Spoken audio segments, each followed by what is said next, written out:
जे तुमच्याकडे मतं मागायला येत होते का बाबा आम्हाला तुमचा प्रतिनिधी बनवा, तर 5 वर्ष तुम्ही ना त्यांच्या मागे हात धरून मागे लागा.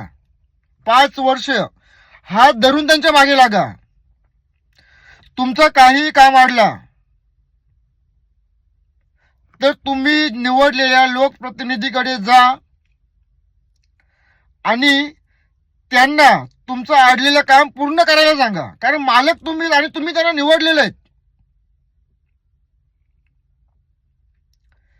आणि निवडलेल्या प्रतिनिधींनी तुमचं काम करून दिलंच पाहिजे.